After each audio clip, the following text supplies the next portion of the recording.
আপনি পৃথিবী থেকে চলে গেলে রব্বির হামহুমা কামা রব্বায়ানি সগীরাও বিশুদ্ধ করে পড়তে পারবে কিনা সন্দেহ আছে।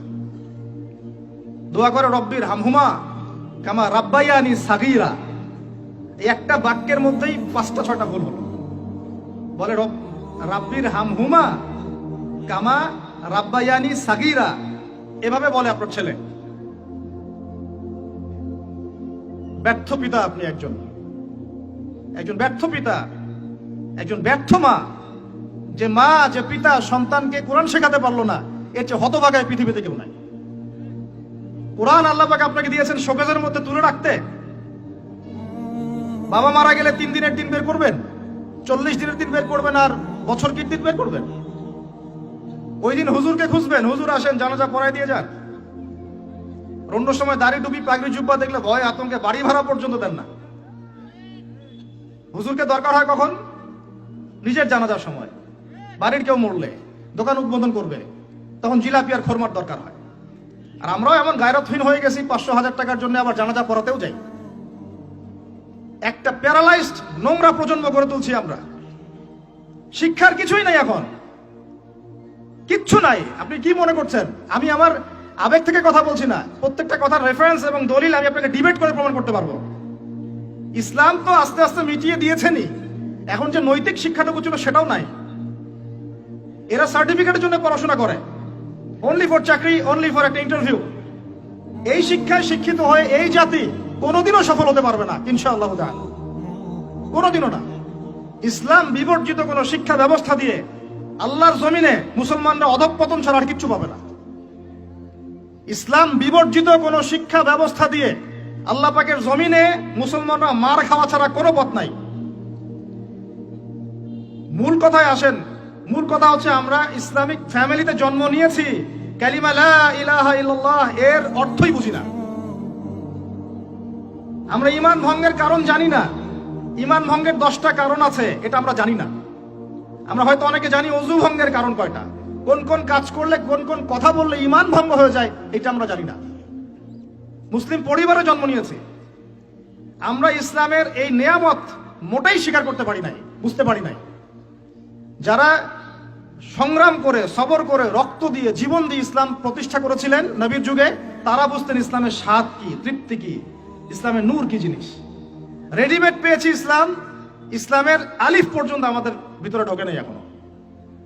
শিরক, শিরক কত প্রকার, কি কি, ম্যাক্সিমাম জানে না, ম্যাক্সিমামই না। মুসলিম পরিবারে জন্ম নিয়েও ওই যে মাজার পূজা করছে, কবর পূজা করছে, তার ধারণা যে ওইখানে গেলে আল্লাহকে পাওয়া যাবে। শিরক কি কেন জানে না। মুসলিম পরিবারে জন্ম নিয়ে বলছে যে এই বিশ্বটা আল্লাহ পাক সৃষ্টি করেন নাই, নাউজুবিল্লাহ, বিগ ব্যাং থেকে সৃষ্টি হয়েছে। কথা কি বুঝতে পারেন? বুঝেন নাই মনে হয়, নাকি আমি ভুল জায়গায় ভুল বাস করতেছি?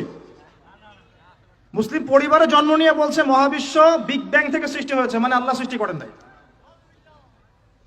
বুঝেন বিগ ব্যাং কি জিনিস?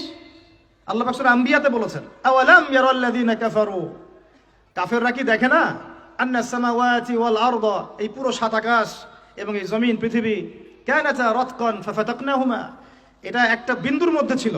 7 আকাশ এবং জমিন এক বিন্দুর মধ্যে ছিল। ফাফাতাকনাহুমা, আমি আল্লাহ এটাকে বিস্ফোরিত করে আলাদা করে দিলাম। সুবহানাল্লাহ। তাহলে কে আলাদা করলো? এখনকার শিক্ষানীতি আপনাকে বলবেন না, আল্লাহর কনসেপ্ট এখানে নাই, ওটা অটোমেটিক্যালি সৃষ্টি হয়েছে। এবং আপনি পরীক্ষায় পাশের জন্য সেটা লিখবেনও, আপনি নিজেও মুশরিক হয়ে গেলেন। লা ইলাহা কালিমা পড়ার পরেও, লা ইলাহা ইল্লাল্লাহ কালিমা পড়ার পরেও মুশরিক হয়ে গেলেন। আল্লাহ পাকের হালাল অর্থনীতি আমরা হারাম করে দিলাম, আল্লাহ পাকের হারাম অর্থনীতি ফরজ করে নিলাম। সুদ এখন ফরজ পুরো বিশ্বে, কেউ সুদের বাইরে নাই। আমি আপনি কেউ না, কেউ না। এবং যে কাগজের টাকা ইউজ করছি এর মধ্যেও সুদ আছে, ইলেকট্রনিক মানি ইউজ করছি এর মধ্যেও সুদ আছে। এ কে বুঝাবে এগুলা মানুষকে? আমরা তো পরে আসি হাত বাঁধা নিয়ে, কে কোথায় হাত বাঁধি, আমিন জোরে না আসতে, এইগুলি আমাদের আলোচনার ইস্যু। ওদিকে যে গোড়াতেই আমার একদম আগুন লেগে গেছে, ওর কোনো খবরই নাই। আমরা সিলি বিষয়গুলো নিয়ে, সিলি বলছি এই তুলনায় যেগুলো মুস্তাহাব পর্যায়ের আমল, এগুলো মুস্তাহাব পর্যায়ের আমল, সুন্নাত সর্বোচ্চ। আমরা ফুকাহায়ে কেরামের পরিভাষায়, উসুলের পরিভাষায় এটাকে বলি মুস্তাহাব পর্যায়ের আমল।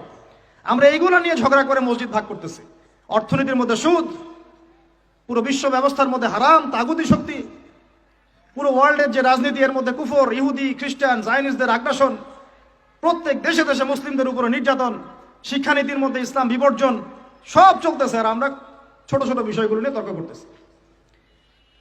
যখন এখন এরকম অক্টোবর মাসের মতো জাজল্যমান দৃষ্টান্ত যে ফিলিস্তিনে কি হচ্ছে, এরকম সময়েও মানুষ জালেমের বিরুদ্ধে না গিয়ে মাজলুমের বিরুদ্ধে যাচ্ছে।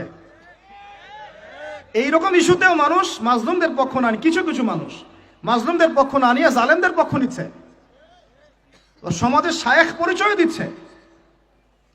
লজ্জা, মানুষের লজ্জা যখন থাকে না, মানুষ যা ইচ্ছা তাই বলতে পারে, যা ইচ্ছা তাই করতে পারে। এরকম একটা অবস্থায় মানুষ কিভাবে জালেমদের পক্ষ নিতে পারে? তো বিশ্ব সম্পর্কে তো চোখ কান খোলা রাখতে হবে আপনাকে আমাকে। মূল সমস্যাটা হচ্ছে এইগুলাই, যে আমরা মুসলিম পরিবারে জন্ম নিয়েছি ঠিকই, ইসলাম কি ভাই বুঝি না, শিরক কি ও কেন, কত প্রকার কি কি জানি না, তাওহীদ কত প্রকার কি কি বুঝি না, তাওহীদ রুবুবিয়্যাহ এই শব্দটা আপনার সিলেবাসেই নাই। 25 বছর পড়াশোনা করছেন, তাওহীদ রুবুবিয়্যাহ শিখেছেন? তাওহীদ উলুহিয়্যাহ এই শব্দই নেই আপনার বইয়ের মধ্যে। তাওহীদ আসমা ও সিফাত এই শব্দটাই নাই। এখন তো এই বইটাই নাই, বাতিল, অপশনাল সাবজেক্ট। সায়েন্সের মধ্যে নাই, কমার্সের মধ্যে নাই, আর্টসের মধ্যে অপশনাল সাবজেক্ট। আল্লাহর গজব ডেকে নিয়ে আসতেছেন আপনারা। আল্লাহর গজব, ওয়াল্লাহি আল্লাহর কসম করে বলতেছে, আল্লাহ পাকের গজব আপনারা জোর করে ডেকে নিয়ে আসতেছেন। এই সমকামিতাকে প্রমোট করে, ট্রান্সজেন্ডারকে প্রমোট করে, শিক্ষা থেকে ইসলামকে বাদ দিতে দিতে, সুদভিত্তিক অর্থনৈতিক ব্যবস্থার মধ্য দিয়ে, পশ্চিমাদের আনুগত্যের মধ্য দিয়ে আল্লাহ পাকের গজব জোর করে টেনে আনতেছেন আপনারা। আমরা সতর্ক করতেছি আপনাদেরকে, আল্লাহর গজব চলে আসলে কেউ রেহাই পাবে না, না ভালো আর না মন্দ, কেউই না, কেউ না। আর আমরা যারা ভালো সাজার চেষ্টা করতেছি, ভাই আমি নিজে বাঁচলে বাপের নাম, ওর উপরে আগে সবার আগে আযাব আসবে, ওর উপরে আগে আযাব আসবে। কারণ সে জানতো, জেনেও কথা বলে নাই কেন, জেনেও মানুষকে সতর্ক করে নাই কেন। আমি কথাগুলো খুব ক্ষোভ থেকে বলতেছি, কারণ এগুলো দেখতে দেখতে দেখতে দেখতে আর সহ্য করতে পারতেছি না। কুলু কাওলান সাদীদা, একদম স্বচ্ছ সোজা কথা বলো, যাতে মানুষ, আমার ভাই আপনারা সত্য মিথ্যা চিনে নিতে পারে।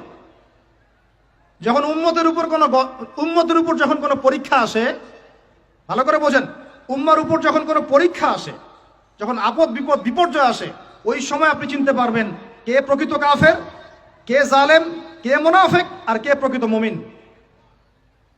কথা বোঝা যাচ্ছে? এখন সেই অবস্থা চলতেছে। মুসলিম পরিবারে জন্ম নিয়েছেন ভাই, তাওহীদ শিখতে হবে কিনা? তাওহীদ 3 প্রকার, রুবুবিয়্যাত, উলুহিয়্যাত, আসমা ও সিফাত। আরেকদিন আপনাকে বুঝাবো ইনশাআল্লাহ। শিরক 3 ভাবে হয়, একইভাবে। শিরক আকীদায় হয়, শিরক আমলে হয়, শিরক কথা কাজে হয়, শিরক চিন্তায় হয়, শিরক আপনার আসমা সিফাতেও হয়, অনেকভাবে হয়, কথায় হয়, কাজে হয়, চিন্তায় হয়, ইত্যাদি।